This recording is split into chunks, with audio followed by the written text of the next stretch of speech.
Good evening. Welcome. We're going to call our meeting to order at 7:01 p.m. And Ms. Taylor, if you would do the roll call. Mayor Moore. Present. Councilmember DeLasso. Here. Vice Mayor Harvey. Here. Councilmember Landman. Here. Councilmember Skillman is absent this evening. Thank you. And if you'd all join me, I'd like to welcome Luke and ask him if he'd like to lead us in the Pledge of Allegiance.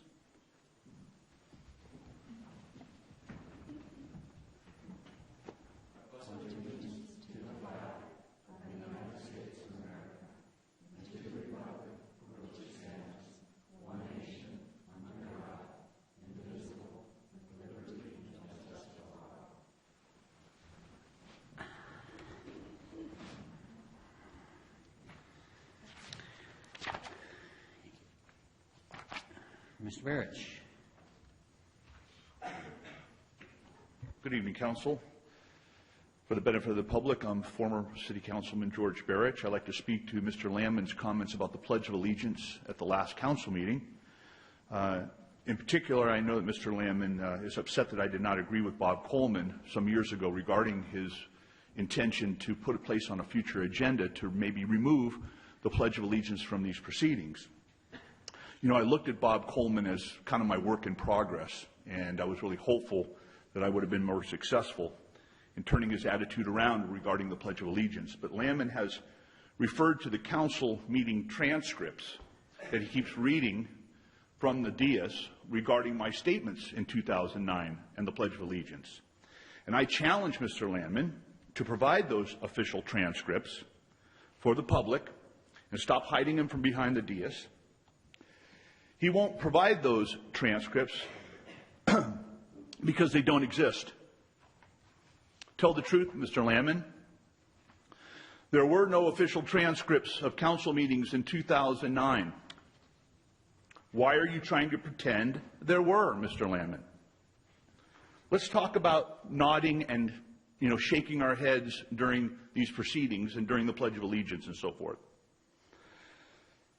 These nonverbal communications, they matter. Ask the police chief about nonverbal communications. They teach it in the police academy. Shaking and nodding your head gives other council members clear signs, clear signals. And that's what I did in 2009 on the issue of removing the Pledge of Allegiance.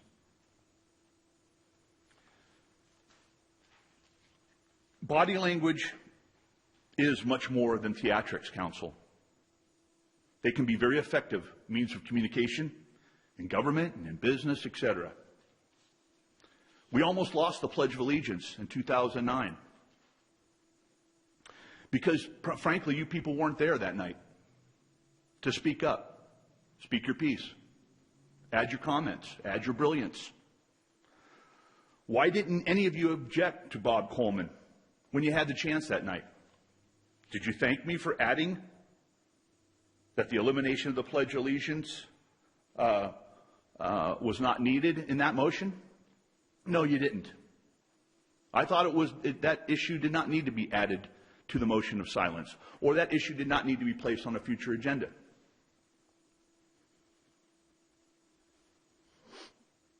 You should have thanked me.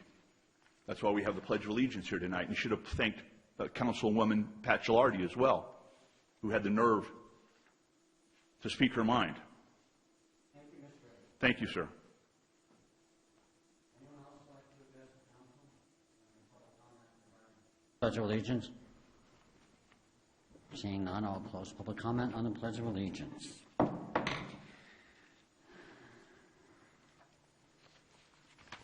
Do we have a motion on the minutes?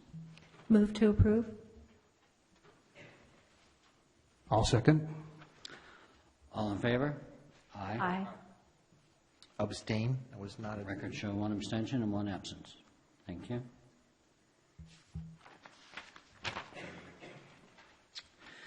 And if our esteemed city clerk could read the housekeeping items.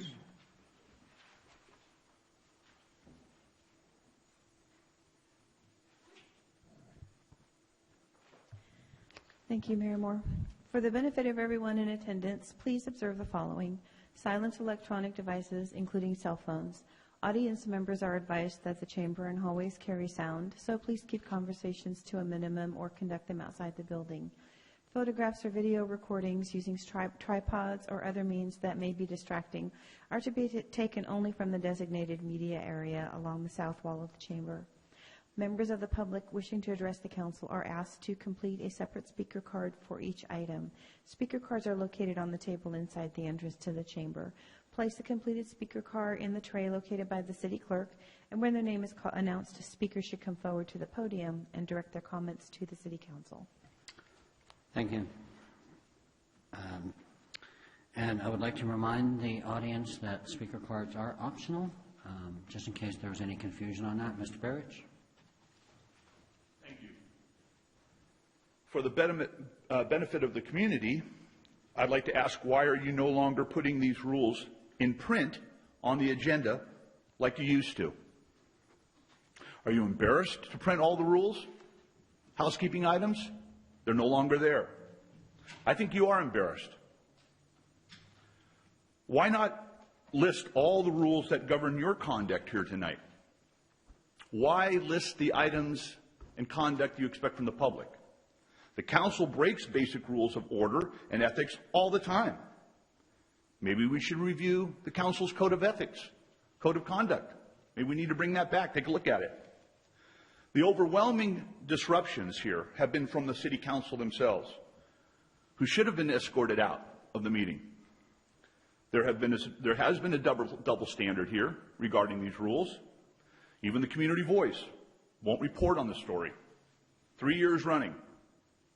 For 3 years, you have been dishonest in declaring house rules that the city clerk seems to have made up without your approval, wasting our time and embarrassing these proceedings. If you fail to verbally state that speaker cards are purely optional, at the very beginning of the meeting, when people are filling them out, you have violated the Brown Act. You can't announce that the speaker cards are optional when you have a stack of speaker cards in your hand, Mr. Mayor. It's ridiculous. And also, the city attorney is not the last word on the law. I don't know how many lawsuits the city has to lose before you realize you often get bad legal advice.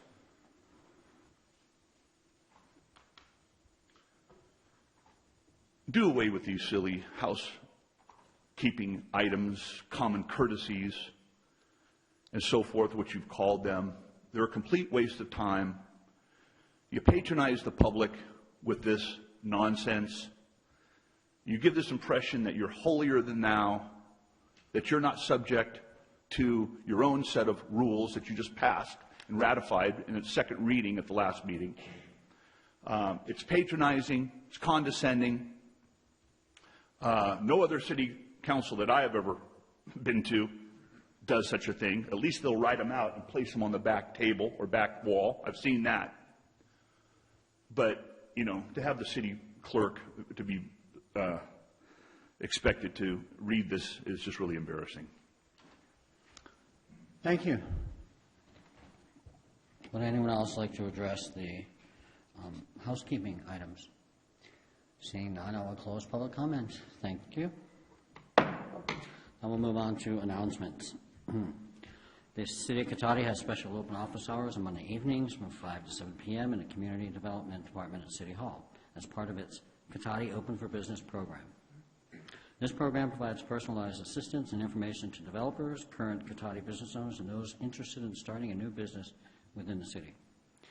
The Roanoke Park Cotati Regional Library hosts events for all ages, including art exhibits, book clubs, and children's programs. All events are free and open to the public. For more information, call the library at 584-9121 or visit sonomalibrary.org. The Cotati Historical Society Museum is open regularly the second Tuesday of each month from 5 to 7, Saturdays from 1 to 4, and by appointment. For more information, call 794-0305. Citizens interested in receiving City of Cotati community alerts via text or email are encouraged to sign up at nixle.com. And recreation is back. Citizens are invited to visit the city's webpage at cotadicity.org to complete a survey letting the city know what types of programs they'd like to see offered.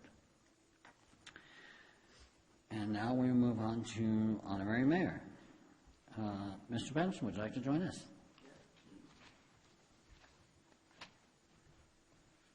Hi, I'm Luke Benson. I'm from Tech High. Last time you mentioned the Teen Center, and that really interested me. I talked to some of my peers at Tech High, and a lot of them were really interested in the Teen Center. I was sick the past week, so I was planning on doing like a survey. I didn't get to do that, but I definitely talked to quite a few people, and I think the Teen Center is a really good idea. In the announcements, you mentioned the recreation center too, as well. I think that's also beneficial, but I think it's good to foster like a strong teen community in Cotati. I think there's sort of a lack of teen community in the city's events. I know I used to go to quite a few of the Cotati City events when I was little. A lot of events are held down in like the park, the hub, and that was really fun, but I don't think there's a really strong teen presence there. With a rec center or a teen center or something like that, you could really you could build a strong teen community, and you could also spread awareness of city events and other things to sort of get teens more involved in the community. I also think that it's a good idea to make kids aware of like city council meetings like this, and just sort of spread awareness about how they can sort of see into the workings of how our city works, and maybe participate and strive for a city council position or a city position in the future. So I think it's important to maybe push for that teen center or the rec center or what you were mentioning, and I think that's a really great idea. Any questions about tech, about teens in general, community? Well, thank you, Luke. I certainly appreciate you participating, and I'm going to open up to the fellow council members if they had anything they wanted to address. Well, not so much a question, I think, more of a discussion. It sounds like, and I've heard this a few times, I'm getting the sense that teen center is, the idea of a teen center really has a lot of interest in the communities, particularly in the teenage community. I've heard this a few times. Again, I'm hearing this from you. It seems like there's interest, and you make a really good point that I hadn't really thought of, and perhaps this is once again another value from the Honorary Mayor program and getting all facets of the community in here to talk to us. Because it occurs to me, we have some great things for kids. Kids Day is a pretty well-attended and well-loved event, but that is for kids. It's not for teenagers. We have a lot of adult-oriented events in the park all summer long, but we really are kind of missing something in the middle there, and that's a good point. And it's a perfect time to bring that home to us, because we're actually taking a look at see what we can do for this community right now with getting the rec department getting going again. So I think that's helpful. So I did want to ask you one question, though. You mentioned finding it interesting to come here, and I just wanted to ask if, being part of this process, getting to see how some of these meetings actually work at the city level, you know, how was this interesting? Was it different than you expected? What were the highlights? What were the surprises? And if it's the type you think there would be benefit, perhaps, in bringing other kids to? I think that it would be beneficial to see kids attending more of these. I don't know if, are they open to just anybody walking in? It is open to the public anytime. I was going to suggest if you ever wanted to bring a team over for a particular class project or something like that to Democracy in Action at a very local level, you'd be welcome anytime. I think that's a great idea. I think it's important to sort of spread awareness that this is open, because before this I didn't know that. And I think a lot of kids would be interested in attending at least one or two meetings and seeing how this works. And I think it could spark some interest in some future careers for a lot of students in Cotati. Well, good. Well, thank you. It's been a pleasure seeing you as our honorary mayor, and I enjoyed talking to you. Thank you so much. Vice Mayor Harvey? Yes, I appreciate your remarks about having things for teens. It occurs to me that I remember a while back they used to have like movies in the park, and that I think was something that was more teen-oriented on a weekend night so that school wasn't disturbed. So maybe that is an aspect, but it would be helpful if you could interact with the new recreation director to kind of give your thoughts, maybe fill out the survey of any other things that would be teen-oriented, besides the teen center, but, some events that might be worthwhile, and then maybe you and your friends can help organize those. And just to remind you, the council meetings are generally on the second and fourth Tuesdays, and they're always displayed down on the marquee, so in case you forget, you can usually check there. But I think it would be worthwhile and a great idea if you could bring some of your friends to kind of just see what happens here. And thank you for being our honorary mayor. Thank you. Thank you. You, I don't think, had the pleasure of meeting Mr. Councilmember Delasso last time. John? No, you didn't, Luke, and it's probably better for you that way. But I was very infectious. I had a nasty cold. I just want to say that the teen center at one time it was up and running, and then interest waned. Things happen. It's good to have interest come back up, and it was used as a study place. Although there wasn't a lot of homework that was done there, but it was certainly available for that. To me, more importantly, it was a place for teens to hang out, as opposed to congregating in places you may not want to congregate or people may not want you to congregate. And it's not that teens are bad. I'm just saying I was there once, and I know that it can be a mischievous time in our lives. I definitely get it, yeah. Yeah, that's good. That's good. So, and I think, it's really critical to keep kids at all ages, really keep them busy, whether it's with sports or arts or whatever it might be. But even, again, just a place to hang out, it worked really well for a couple of years. Then, like I say, I think interest just kind of waned. So it's great to hear that, we've got probably a facility and, things could get worked out through our recreation director on, how about starting with Tuesdays and Thursdays from 3 to 5 or 6, something like that, and to see what would interest the teens, what would you want in there that could assist you guys besides chairs and tables. I just remember there was a number of different things in there, and people donated a lot of stuff too, couches and chairs and all kinds of stuff. So anyway, I'm glad that there is interest. I keep hearing that from occasional honorary mayors, and I really hope that somebody has the energy to move this forward and continue to move it forward. Thank you. How would I get into contact with the recreation director? We will get you that contact info through our city manager. You will not leave without getting that information at some point in time. I guarantee that. But thank you, and I'm sorry I missed the last meeting, but it was great to meet you. Thank you. Great to meet you. I just want to conclude, Luke, by saying I do appreciate your participating. I think it's refreshing to hear that you did value your experience, and it was kind of eye-opening for you. It is, as Councilman Landman said, government at the very local, basic level. A lot of it starts right here. Thanks so much. And one of the things I wanted to comment on was when you were talking about advertising, getting the word out. Sometimes some of the best advertising is face-to-face. So when you're with your peers and things like that, those types of things are invaluable, and they can really say, you can say, I had a positive experience, and there's a lot of positive things going on, and we would highly encourage you to continue to go along those paths.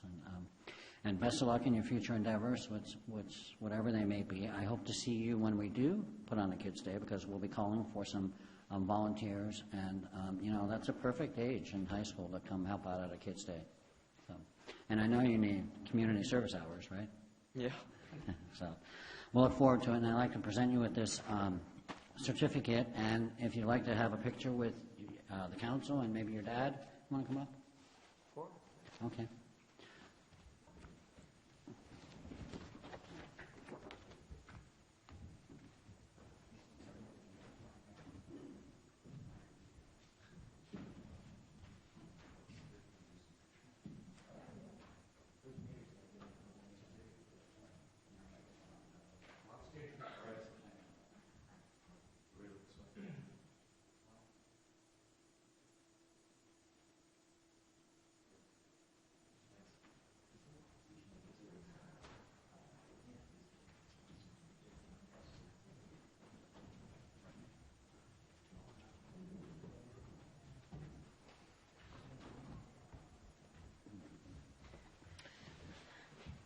Ms. Alderman?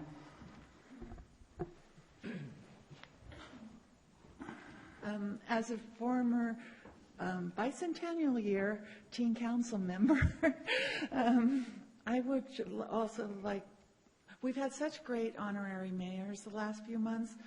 I think it's really time for us to have a teen council again. We're asking individuals to do all this when they would be much more powerful as a group. Thank you. Thank you so much. Mr. Barrett? What a fine job by this young man to come before you, to show that type of maturity, to speak so eloquently before the council. We should also be very proud of all of our honorary mayors, but I'd like to correct the council with the fact that, we need to remind the public that the city did not have to cut the recreation department. We've gone over this time and time again. We did not need a huge budget. The city has plenty of volunteers that would volunteer to host and to chaperone or counsel a teen center one night a week or one night a month. I mean, these kids are getting the runaround when it comes to these teen centers and rec centers and so forth.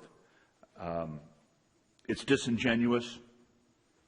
The council had decided some years ago that instead of reducing salaries and benefits across the board 20%, which would have left a surplus in the budget, and everyone employed in this town, including Terry Dutra, who is the recreation department head, including keeping her on board, the council decided with a 11 and 13% across the board reduction, and they cut the recreation department. And I think blame clearly lies on the city council at that time. And I was the lone vote against that budget and cutting the recreation department, and I stood up for the recreation department, Terry Dutra, at length.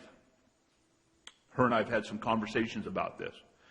I'm very disturbed that the council is going to head down a road to giving these kids a false sense of hope that there's going to be a teen center and going to kick the can down the road again, that I'm going to challenge the council to try to make good on what appear to be these promises, to work with the community and work with the public to establish another teen center.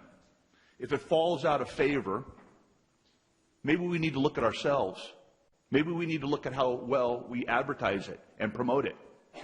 Maybe we need to look at whether we volunteer for it or not. Here's a young man who didn't even know that young people were allowed to attend these meetings. We're failing in the communication. Go to the schools. Go to a government class. Get in there and talk to these kids. Get to know them. Thank you so much. Would anyone else like to comment on the honorary mayor program? Seeing none, I will close public comment. Again, Luke, thank you very much. I appreciate your support.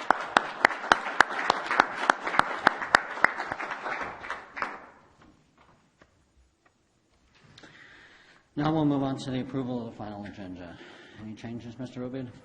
No changes. Thank you so much. And now citizens' business. Any member of the public wishing to speak to the council on any item listed on the consent calendar or any matter not listed on the agenda that are within the subject matter jurisdiction of the council may do so at this time. Pursuant to the Brown Act, the council is not allowed to consider issues or take action on any item not listed on the agenda during the period. Comments of any member of the public are normally restricted to a total of 3 minutes in length per person for matters not on the agenda, and a total of 3 minutes per person in length for items on the consent calendar. I will open up the citizens' business for public comments. Ms. Alderman, you had a card?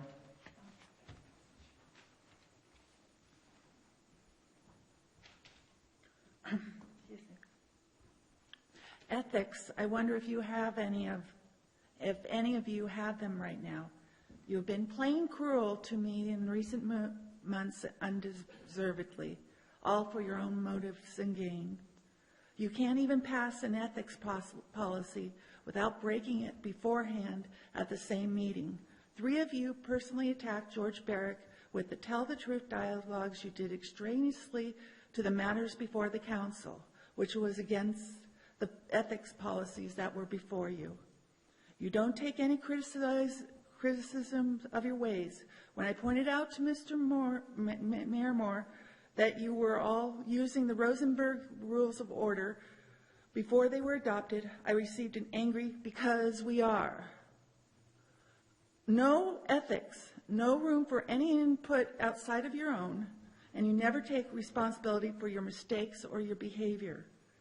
You all don't take responsibilities for your actions and will harm innocents before anyone who is truly to blame.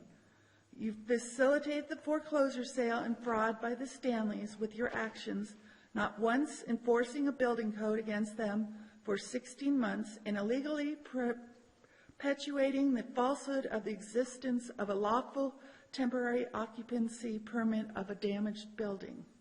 You cited the innocent party, the bank, with many violations of the code without ever charging those who caused the violations, the Stanleys, once.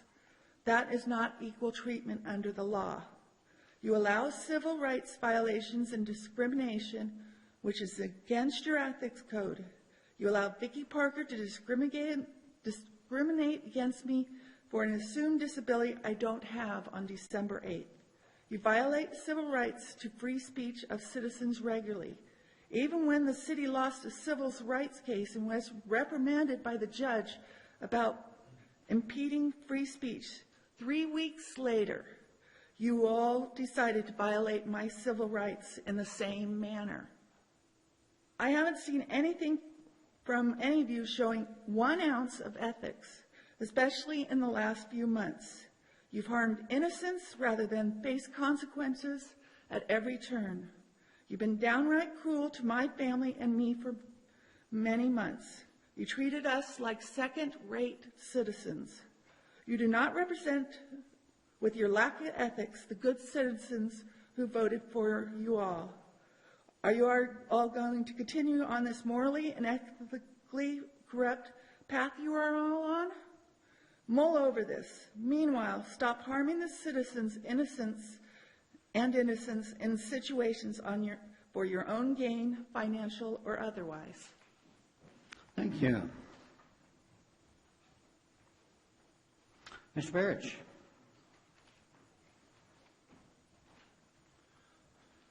Council, I'd like to thank all the citizens who have called me on the phone and emailed me recently that John Moore has been charged with driving under the influence more than once.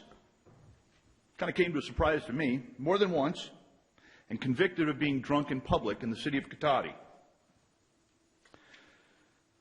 You have to change your evil ways, Mr. Moore. Police officers in this town put pressure on Chief Parrish to send a complaint up to the district attorney's office or they would quit. So he did. And it's not uncommon for attorneys like Wendy Skillman to make it well known in the DA's office that she and Moore are fellow comrades. Mr. Moore, you continue to pose a threat to this community by driving drunk.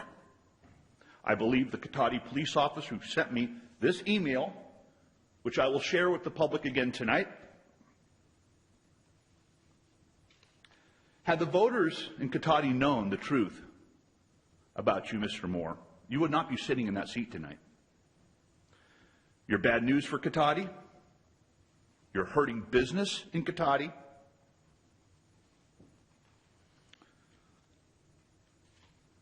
This intervention that is going on is going to continue for the sake of our community and to improve our reputation throughout the county, if it's not too late. Why the Community Voice newspaper never reported on your convictions is a scandal in itself. It's all been a big, bad cover-up. Transparency, my behind. You know, if I had approached the city council as a young child and I demanded that the city take some action to censor or block someone's website, my parents would have washed my mouth out with soap. But you, Mr. Moore, allowed your daughters to do just that and praise them. You praised them. It was disgusting. This is further evidence that you are not qualified to lead Cotati anywhere but in the toilet. I'll see you next meeting, too. Here's the email. Thank you so much. Would anyone else like to address citizens' business? Public comment? Seeing none, I will close citizens' business. Mr. Barrett, if you continue to tell lies, maybe you hope that people will start to believe that. I am looking forward to another 10 months of you coming up every single meeting like that and espousing the venom and the lies that you espouse.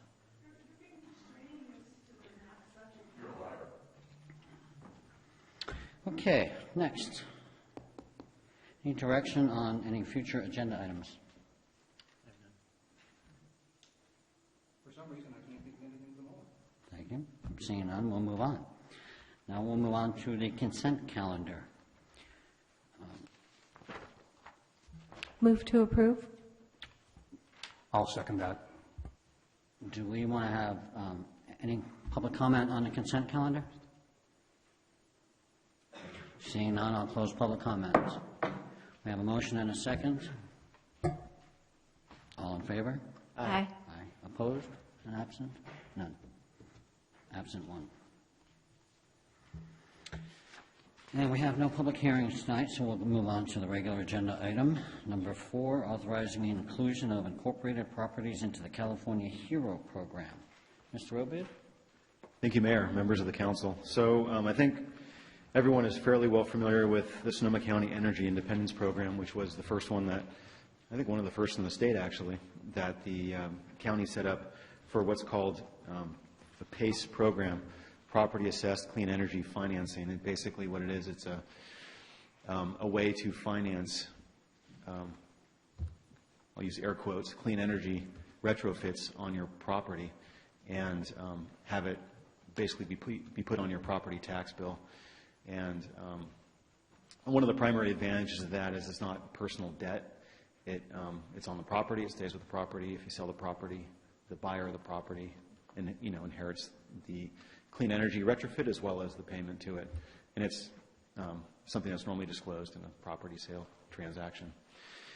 And after the county set up their Sonoma County Energy Independence Program, they originally had funded it with about $60 million. And currently they have expended about $43 million in PACE retrofits in Sonoma County. In the years that followed Sonoma County's trailblazing program, really, some other players came into the market. And in the packet, you can see some of the ones that the county can potentially offer. And they have, of course, their Energy Independence Program, the original one that they run. But when the county's funding for that program runs out, I've been told that they don't intend to add new funding to it. So it was really just to kickstart the program here in Sonoma County. On packet page 41, there's a list of, and this is from Sonoma County Energy Independence Programs, Energy Financing Marketplace.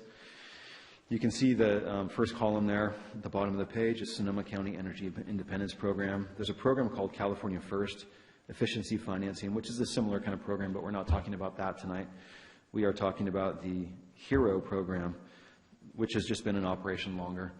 And it provides an alternative to residents in Cotati if the council decides to move forward with adoption of the resolution and authorization for this, for us to sign the amendment to the JPA agreement, which I'll get into in a minute. And then the last one there is Fig Tree Financing, which is something that's just starting up right now, but it's not really operational yet. So with the HERO program, it's actually, like I mentioned, a joint powers authority that originally came from the Western Riverside Council of Governments. And they let any city or county in the state join as an associate member. So it's not really there's no real obligation, but it allows that GAPA to issue bonds that then they can then use to finance energy retrofits in any participating city or county in the state. And when I say energy efficiency retrofits, so broadly, it's a very broad term, but more specifically, I'm talking about renewable energy, like solar panels, or I guess little micro windmills, those sort of things. Energy and water efficiency improvements, or electrical vehicle charging infrastructure. Those are sort of the smaller categories under the big category of energy efficiency retrofits. And any of those things are available to someone that participates. And the action before you tonight doesn't obligate the city to anything. It just merely opens up the option to local residents to take advantage of it, residents or businesses, to take advantage of the HERO program, which I mentioned is an alternative program to the county's program. And one more thing I will point out, back on page, this is packet page 42, it's the bottom of the same table we were looking at before. It has, as of the beginning of the year, I believe, it has some of the program details in terms of interest rates, any associated fees, the size of the efficiency program that they can fund, and so forth. And lastly, it's also my understanding that the Energy Independence Program has established a local presence here, and they have an operational storefront. And it's my understanding that they, regardless of which funding source you may choose to go with, you go into the same pipeline through the same organization, and then you can pick which program you want to be part of. If you want to be Sonoma County Energy Independence because the terms are better, or if you want to go with HERO because you like their terms better. So at the end of the day, it's just another option to give people alternatives in doing these kind of changes to their property. And with that, I'd be happy to answer any questions about this. Thank you, Mr. Obid. Councilmember Blossom? Yes, thank you, Mayor Moore. Just a couple of questions. I know I read it several times in the packet, but this is 100% voluntary program. That's right, yeah. Yeah. 100% voluntary. And I think there's been some similar instances in the last several years that I recall in the council where what we're doing is setting up, in a sense, this policy where we're giving the ratepayers, the citizens, the ability to join in, whether it was Sonoma Clean Power. There were several things that have come up in the last several years. So I'm kind of seeing this along those same lines. I want to make sure I'm right on that, where we're basically putting this into play, if we put this into play, I should say. It's setting up this system that is then available to the citizens of Cotati should they choose to do something like this. Is that right? Yeah, that's exactly correct. Okay. Yeah, that was I thought, I wasn't sure I heard that in your presentation. I know it was in the materials, but I did want to emphasize that. So thank you. Appreciate that. Councilmember Landman. Thank you, Mr. Mayor. Yeah, I'm predisposed to supporting this. There's a lot of things to like in here, particularly with the HERO program. I notice its inception is the longest since 2011, over 1 million projects, so that's good to see, and they've worked out the questions that might be there. Particularly like the part about contractor training and registration, because that seems to be the key points you want to have a good feedback process on to make sure that works. But I guess the general question I want to have, is this something that's just being offered to everybody in the county right now? Is this just kind of coming in front of all the cities now, or is it in process anywhere regionally, locally for a while? That's number one. And number two, did I understand correctly that by moving to adopt the California HERO program, our constituents would still have the flexibility if they chose at the end of the process, if Skype had funding and was slightly better in financials, because they all seem to be very close, was slightly better for them, they would still have that option as well?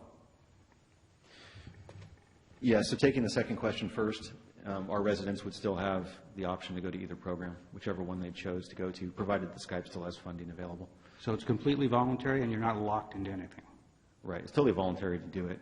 Very good. Yeah. And with respect to your first question about who's doing it, the county has been offering it for a while.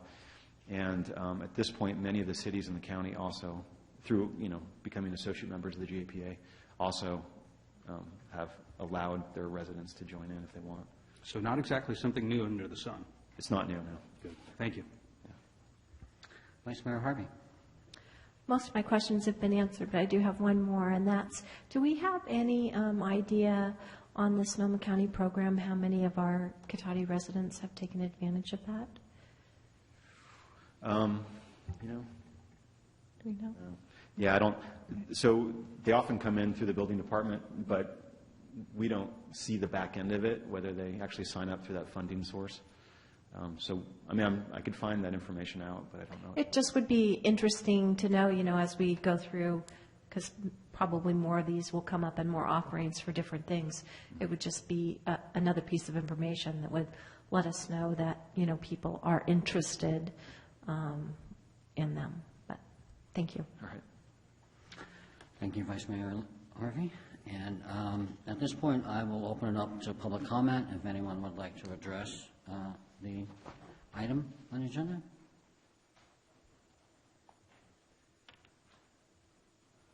Mayor, Council, Norman Cease, live across the street on Valparaiso. Mr. Obid, just a quick question and a concern in doing some quick research on the HERO program. It seems that some other areas have had some problems when people go to either refinance their home or sell it. Since this is a tax lien, it has to be satisfied, and oftentimes the lender won't be secondary and they won't fund the refinance or the purchase. Is there any concerns there, any risks to the city in that sense, complaints, any issues there you've seen in other areas? There's no risks to the city. When the Skype program first started up, the PACE, like I said, that was a pilot program, and the PACE program was pretty new. And then subsequently, Fannie Mae, I believe, tightened the rules on federally eligible mortgages, and that caused a hiccup in the process for a while, but that's all smoothed out to my understanding at this point. Okay. Maybe some of the information I'm reading is dated. That would be a concern, is all I'd have. Thank you. Thank you, Norman. Anybody else have any public comments on this agenda item? Seeing none, I'll close public comment, bring it back to the council. A quick comment, just to go with the last information piece. I noticed in here on packet page 18, it does mention that certain mortgage providers will, however, require the assessment be paid off at the time the property is refinanced or sold. So that's probably part of how that was resolved, I suspect, and it would probably depend on who the lender is. But in terms of being problematic for buyers, sellers, or the city, not seeing that. So good question to ask, though. Thank you. With that in mind, I like the idea of just offering more choice to the citizens, and if there's another program out there that would help them and give them that choice, I would be supportive of it, so absolutely. So given that question, my understanding is that this is between the homeowner and whatever company they choose. The city isn't really part of that contract. Is that correct? Right. The city has no role in it, aside from the fact that just by virtue of becoming an associate member to the JPA, it allows them to issue bonds to fund retrofits within the jurisdictional limits. But it's not. There's no connection between the city and the homeowner or property owner. Thank you. And as an associate member of the JPA, we don't have any voting rights or anything. We're just participating in the benefits of that particular JPA. That's correct, yeah. Thank you. Any further questions from the council? No questions. And if there are no more questions or no more discussion, I move to adopt the attached resolution authorizing the city's participation in the California HERO program. Second? All in favor? Aye. Aye. And one absence. 4-0. Thank you.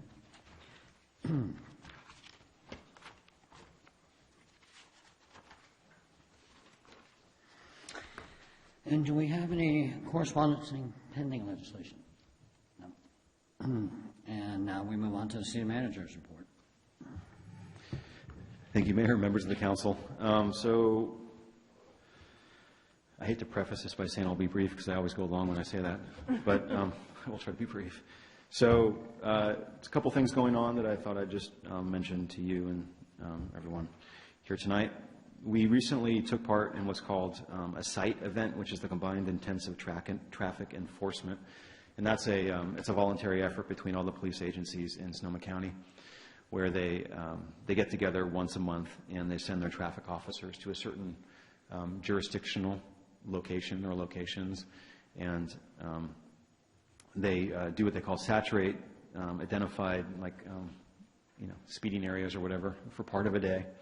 And we had that, it was our turn in the rotation in February this month, and on February 10th, we had 21 motorcycle officers and 2 patrol cars enforcing traffic laws in the city of Cotati that morning. And the goal, of course, is to improve traffic safety by changing driver behavior, which, just seeing that many police officers typically does. Or, of course, if you get a ticket, then it certainly does, maybe even a little bit longer. And it is actually based on studies that indicate there is a significant change in driver behavior for 2 months or more after some event like this. And it's actually an event that was modeled after some other counties in the Bay Area had started something similar, and Sonoma County picked it up because it was proving to be very effective in those other jurisdictions. So when these come around, the chief he's right on it because, it helps improve traffic safety and reduces traffic issues. So keeps everyone safer. I also wanted to mention that I think we have an urban growth boundary that's set to expire in 2018. So we're going to be we are starting work on that issue here, per the general plan that was adopted recently. And the Cotati Planning Commission, as well as the City Council, soon will have scheduled public meetings to discuss the urban growth boundary. And the current 20-year boundary, like I mentioned, was established by voter initiative in 1998, and it will be expiring in 2018. And the point of the meetings are intended to solicit public input on the new UGB.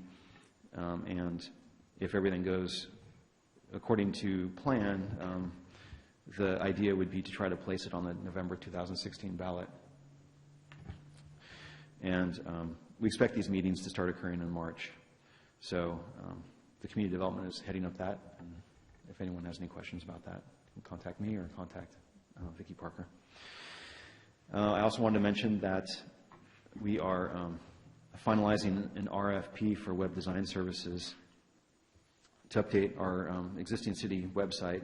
And the idea really there is to provide more timely information to the community and provide more ways for people to engage with the city in a variety of different fronts. And then also to provide an interface that's more suitable for the mobile platforms that most people use today, iPads and phones and that sort of thing. And we expect right now to come back at the next council meeting on March 8th to discuss the RFP and solicit any feedback on. We'll talk about the general scope of it and solicit feedback from the council and public at that time. And 2 more quick things. We're working on record information management. During the last strategic planning process for this current fiscal year, the council had set a priority focus on citywide records and information management to improve, and the idea there, again, was to improve community engagement and pursue opportunities to increase efficiencies of city operations. And we've been reviewing and updating the record and information management system design, and we're looking to bring back to the council here shortly an updated retention and what they call RIMS program, Record Information Management System Program Policy. And then ultimately, the goal would be, aside from sort of efficiency of operation, also making a lot of these public records easily accessible to the public via our website, and that's where that will end up at the end of that process. So it'll help people with public records, searches or requests or whatever, as well as staff. And then lastly, we successfully did our chart of accounts conversion, which is our accounting system conversion. I think Norm has a couple more gray hairs, but it went fairly smoothly, and everything's on track for that. So with that, I'd be happy to answer any questions. Thank you, Mr. Obid. Do we have any questions? No. Thank you so much. And now we will move on to the council reports. Councilmember Delasso? Yeah, I think there's been a lot of inactivity because last week would have been the week, and of course, that's what happens when you're sick. So I do have a Ag and Open Space District meeting coming up this Thursday. There'll be a rotation of officers at that meeting. But other than that, I have nothing to report out. Thank you so much. Vice Mayor Harvey? Yes, I attended the mayors and council members meeting in Sebastopol, and that was very well attended, very informational on the what's going on with the ABAG and MTC. That was interesting. I also attended a meeting. There is a group that's trying to put together a health action chapter, and Roanoke Park kind of started it, and then they invited us to join. It's just in the planning phase, so more to come on that. Some of the other cities have that already. Windsor has one, Sonoma has one, Sebastopol has one. So I think that together we can go with Roanoke Park, and hopefully we'll get that squared away. It'll take us a while to get there, but we just had our first meeting. And then I went to the Waste Management Agency meeting, and we had a spirited talk on the JPA renewal. As usual, it hasn't gone to all the councils yet, so more spirited debate on that will come, I'm sure. And then we just got today the Sonoma compost settlement happened, and the Waste Management Agency and Sonoma Compost have entered into a settlement agreement that resolves any disputes or claims arising out of the operation and closure of the compost facility, which was previously operated by Sonoma Compost. Under the settlement agreement, Sonoma Compost was required to pay the greater of $300,000 to offset legal costs. The settlement agreement is the final step in resolving any issues and disputes related to the former composting facility. And the Waste Management Agency has completed the closure of the facility, and the site is being transitioned to the county. We're just waiting for the very final sign-off from the county on that, and the Waste Management Agency can now focus on the development of a new composting facility to serve the member agencies. So that's all I have. Thank you, Vice Mayor Harvey. Thank you. Councilman Lemon? Years ago, we thought waste management would be an easy gig, huh? Yeah, right. Wow. Let's see. I'm just going to report out on Ledge Committee, if I could. We elected our officers for this year. I was reelected as chair, and as was Gary Blas for vice chair. So kind of boring there, nothing new there. But unfortunately, there is one new thing which might be of concern to the city. So I'm going to just give you some quick background on why it's a concern. Obviously not to discuss tonight, because that would be inappropriate. But this is a new Senate bill that's just in its early stages from Senator McGuire, SB 987, which is named the Marijuana Value Tax Act. And we can see where this is going, of course, recognizing that this new behemoth in terms of revenue producing is coming in. People are trying to get a handle on not only how to control this, legislate it, make it work in our societies, our cities, our state, but also how to tax it, because it will be a revenue producing juggernaut. This tax act seeks, at least at this point, to tax medical marijuana dispensaries at a 15% value, which was expected to generate $100 million in new revenue. That's doable, actually, for the industry, close to that probably, and that's a huge amount of new revenue. Here's the problem.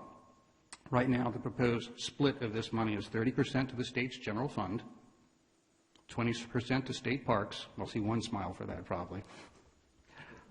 10% to county and city human service departments for drug and alcohol treatment, again, going through the county. 10% to restore wild lands that might be mitigated by marijuana growing, and that's done again through the state, through the California Natural Resources Agency, a state program. And finally, what remains is 30%. And that goes to a new state entity called the Bureau of Medical Marijuana Regulation. And they would do grants to local agencies that oversee any facet of this. It could be cultivation, processing, infrastructure, distribution, selling. That would include local agencies, including but not limited, for example, to law enforcement or zoning and planning. But these would be competitive grants.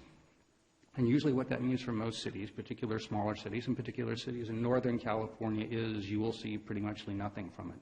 And that's a concern for cities, because if we will be the ones to carry whatever issues might be in dealing with this industry, with the state coming in to tax that high, there's no room for us to add a tax to it. And the state's saying, of course, well, you can do a local tax, but you really can't do that after that. So, as you said, spirited discussion is starting, some back and forth. As you can well imagine, we stood up very strongly to point out that if the state's seeking a one-size-fits-all, some interest to, as the state went for 30% for the general fund, they need an ongoing, dependable revenue source. But any management or political entity, any city, county, all need something like that. And depending on this huge source, just as a competitive grant thing, is kind of a losing prospect for cities. So I'll keep you up to date on that, and we'll hope that our pushback results in something a little bit better. Mayor Moore, can I ask Absolutely. a question? So, you know, the burden of enforcement with things even like medical marijuana is always on local law enforcement. So, to me, that's not at all a fair shake in how this bill's been proposed. I thought there would be sort of a greater split between, say, county and cities, since that's where the burden falls, you know, on the sheriff's office and the local police departments to essentially enforce any illegal issues related to marijuana. So what's the talk there? I mean, or is there any talk on that? This doesn't sound, this competitive grant process of 30% of whatever the billion was, it was a big billion? Mm-hmm. I think it was like $100 million. Yeah, okay, 100 million. Yeah, you know, just, I don't know. All of a sudden, Probably shouldn't get too much into the weeds on this. no, we can't. But I'm just wondering, is there any discussion on that particular issue? There was substantive pushback on that, as you can well imagine, and we will continue to do that. Ms. Donahue? I will leave it there. I was just going to recommend that perhaps the city manager could provide some more information to everybody, since, as Councilmember Lamon pointed out, we really haven't agendized this for discussion tonight. But you're done. And There's your background, and you'll hear more about it this year, I'm sure, as it goes forward. So, And then I had one question on Vice Mayor Harvey's report regarding Sonoma County Waste Management. You said that they settled for $300,000 With Sonoma Compost, yeah. with Sonoma Compost to the party that sued them over the creek runoff? That's a different, that's a different lawsuit. There was also pushback from Sonoma Compost because we terminated their agreement. Oh, okay. And we had a longer agreement with them, so they sued the agency because they lost their ability to do their work there. Under contract. Yes. Thank you. And then the only thing I needed to report out, or wanted to report out, was we recently had the Chamber of Commerce meeting, and they have picked their dates for the year on the various events that they're going to be having, and they will be having the city take over more of the Kids' Day, since they had taken that over in dire economic times. So we'll be looking for community volunteers for the Kids' Day as it comes up, and then working with some of the existing council members that want to participate in that, because they still find it endearing to them. So look for the announcements on that. And unless there's anything else with that, I would adjourn our meeting at 8 o'clock. Thank you.